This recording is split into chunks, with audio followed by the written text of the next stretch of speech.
সবাই দেখেছে যে ফুল ফোটে বছরের নির্দিষ্ট সময়। কিছু গাছের সারা বছরেই ফুল ফুটতে দেখা যায়, কিন্তু তাহলেও দেখা যাবে যে বছরের কোনো সময় একটু বেশি ভালো ফোটে, বেশি ক্ষণ ফোটে বা বেশি পরিমাণে ফোটে। সেই কারণে সবারই একটা কৌতূহল থাকে যে ফুল সারা বছর ফোটে না কেন, বা নির্দিষ্ট ঋতুতে ফোটে কেন। এইটা আমরা আজকে একটুখানি বলি যে কেন ফুল বছরের নির্দিষ্ট সময়ে ফোটে। ফুল ফোটার জন্যে কোন কোন অংশ কাজে লাগে সেটা একটুখানি বলি। ফুল ফোটার জন্যে উদ্ভিদের কাক্ষিক মুকুল বা অগ্রমুকুল দরকার হয়। এইগুলোই পরিবর্তিত হয়ে ফুলে পরিণত হয়। কিন্তু দেখা যাবে যে ফুল ফোটার জন্য যে উপাদানগুলো দরকার সেগুলো আবার পাতায় তৈরি হয়। কিন্তু দেখা যাবে যে পাতায় তৈরি হলেও সেই উপাদানগুলোর মধ্যে দুটো আছে, একটা হচ্ছে একটা হরমোন আছে ফ্লোরিজেন, আর একটা আছে হচ্ছে ফাইটোক্রোম বলে একটা রঞ্জক আছে, যেগুলো পাতায় তৈরি হয়। এবং তাদের যে এফেক্ট সেটা কিন্তু ওই কাক্ষিক মুকুলের বা অগ্রমুকুলের ভাজক কলার উপরে পড়ে। এইগুলো সরাসরি যদিও ফুল ফোটাকে নিয়ন্ত্রণ করে, কিন্তু দেখা যাবে যে দিনের দৈর্ঘ্য একটা ইম্পর্টেন্ট ফ্যাক্টর হিসেবে কাজ করে। অর্থাৎ দিনে কতক্ষণ আলো থাকলো, কতক্ষণ অন্ধকার হলো, অর্থাৎ দিবা দৈর্ঘ্য কতটা থাকলো। দিবা দৈর্ঘ্য চেঞ্জ করলে অনেক সময় ফুল ফোটে, আবার ফুল ফোটা বন্ধও হয়ে যায়।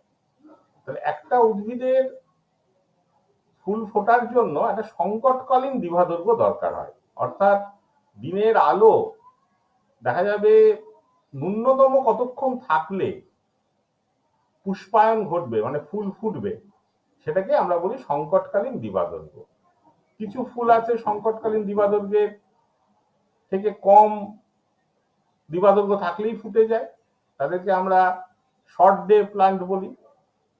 আর যারা দেখা যায় যে দিবা দৈর্ঘ্যের থেকে, সংকটকালীন দিবা দৈর্ঘ্যের থেকে দিবা দৈর্ঘ্য বেশি হলে ফোটে, তাদেরকে আমরা লং ডে প্লান্ট বলি। সে শর্ট ডে প্লান্ট হোক আর লং ডে প্লান্ট হোক, দিবা দৈর্ঘ্যটা কিন্তু একটা ফ্যাক্টর হিসেবে কাজ করে।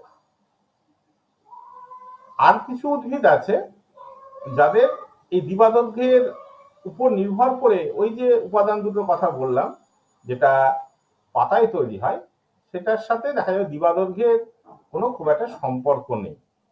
সেই সব উদ্ভিদ কিন্তু সারা বছরই ফুল দেয়, আর ফুল দিলে তো ফল হবেই, সারা বছরই ফল দেয়।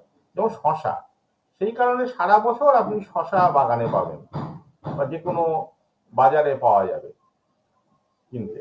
কিন্তু দেখা যাবে যে যেসব ফলগুলো গরমকালে হয়, সেই সব ফলের ফুলগুলি দেখা যাবে কিন্তু ওই গরমকালেই ফুটছে, মানে তাদের দিবা দৈর্ঘ্য বেশি হলে ফুটছে। আবার যেসব ফুলগুলো শীতকালে ফোটে সেগুলো আবার দেখা যাবে দিবা দৈর্ঘ্য ছোট হলে ফুটছে। হ্যাঁ, যেমন আমরা দেখি যে জুঁই ফুল গরমকালে ফুটবে, কিন্তু দেখা যাবে চন্দ্রমল্লিকা ফুল কিন্তু শীতকালে ফুটবে। দিবা দৈর্ঘ্য ছোট হয়েছে বলে চন্দ্রমল্লিকা ফুটেছে, দিবা দৈর্ঘ্য বড় হয়েছে বলে জুঁই ফুল ফুটলো। আবার শশা বা ভুট্টো তারা দিবা নিরপেক্ষ, তাদের দিবা দৈর্ঘ্যের উপর নির্ভর করে না। তাহলে এটা বোঝা যাচ্ছে যে একটা বাহ্যিক প্রভাব এই আভ্যন্তরীণ প্রভাবটাকে প্রভাবিত করে। তাহলে আভ্যন্তরীণ প্রভাব কোনগুলো? একটা হচ্ছে ফ্লোরিজেন, আর একটা হচ্ছে ফাইটোক্রোম রঞ্জক। আর বাহ্যিক প্রভাবের মধ্যে আমরা আলোর দৈর্ঘ্য কতক্ষণ রয়েছে, কতক্ষণ অন্ধকার রয়েছে, সেটাকে আমরা দেখছি বেশি প্রভাব তৈরি করছে আভ্যন্তরীণ প্রভাবের উপর। তবে হ্যাঁ, বাহ্যিক প্রভাবের মধ্যে বা প্রভাবের মধ্যে আমরা উষ্ণতাকেও ধরবো, উষ্ণতাও একটা ফ্যাক্টর, তবে আলোর মতন অতটা নয়। সেই কারণে গরমকালের ফুল শীতকালে ফোটে না, শীতকালের ফুল গরমকালে ফোটে না। আর একটা তাহলে বলি যে তাহলে ফাইটোক্রোম রঞ্জক কিভাবে কাজ করে বা ফ্লোরিজেন কিভাবে কাজ করে। ফ্লোরিজেন পাতায় তৈরি হয়, কিছুটা ফাইটোক্রোমের উপর নির্ভর করে, এবং সেটা কিন্তু ওই কাক্ষিক মুকুল বা অগ্রমুকুলের পৌঁছে সেটা কিন্তু ফুল ফোটাতে সাহায্য করে, মানে কাক্ষিক মুকুল বা অগ্রমুকুলকে পুষ্পমুকুলে রূপান্তরিত করে, তার ভাজক কলাকে উদ্দীপিত করে পুষ্পমুকুলে রূপান্তরিত করে সেটাকে ফুলের কুড়িতে পরিণত করতে সাহায্য করে। আর ফাইটোক্রোম রঞ্জকও একটা ভূমিকা নেয়। ফাইটোক্রোম রঞ্জক বা দু রকম অবস্থায় আমরা পাই, একটাকে বলে পিএফআর আর একটাকে বলে পিআর। পিএফআরটা দিনের বেলায় তৈরি হয় আর পিআরটা রাত্রে বেলায় তৈরি হয়, মানে পিএফআরটা পিআর এর অনেকটাই রূপান্তরিত হয়, আবার দিনের বেলায় আলো এলে পিআর পিএফআর এ রূপান্তরিত হয়।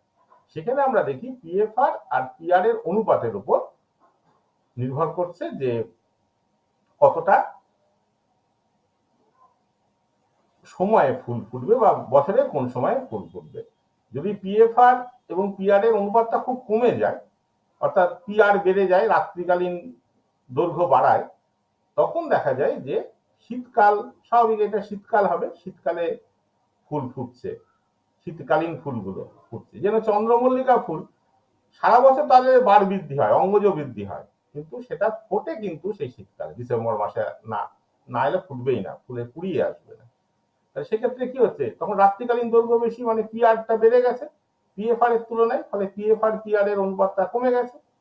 অবশ্যই সঙ্গে ফ্লোরিজেনের একটা ভূমিকা নিচ্ছে, সেই কারণে তখন ফুল ফুটছে।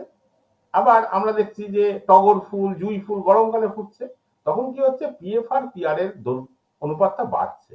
তার কারণ গরমকালে কি হয়, দিবা দৈর্ঘ্যটা বেশি হলে দিনের বেলায় পিএফআর এর পরিমাণটা বেড়ে যায়, রাত্রি কম, তাহলে রাত্রেবেলায় অতটা পিআর তৈরি হয় না, তাহলে পিএফআর পিআর এর অনুপাতটা যখনই কমে বেড়ে যাচ্ছে, তখন দেখা যাচ্ছে গরমকালে আসছে তখন বাড়ছে, তখন কিন্তু গরমকালীন বা গ্রীষ্মকালীন ফুলগুলো ফুটছে।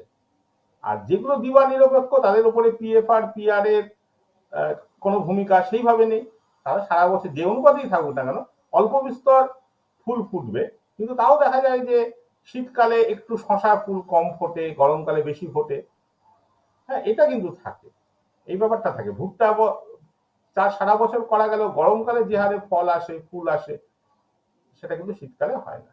সুতরাং এটা তাহলে বুঝতেই পারা যাচ্ছে যে পিএফআর পিআর অর্থাৎ ফাইটোক্রোম রঞ্জক এটা প্রধান ভূমিকা নেয়, দিবাদর্ঘ্যের উপর নির্ভর করে সেই ভূমিকাটা আসে, আর সঙ্গে অবশ্যই ফ্লোরিজেন হরমোন ফুল ফোটাতে সাহায্য করে।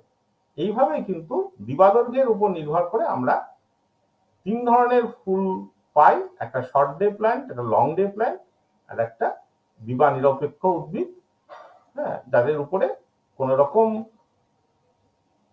দিনের দৈর্ঘ্য প্রভাব বিস্তার করে না।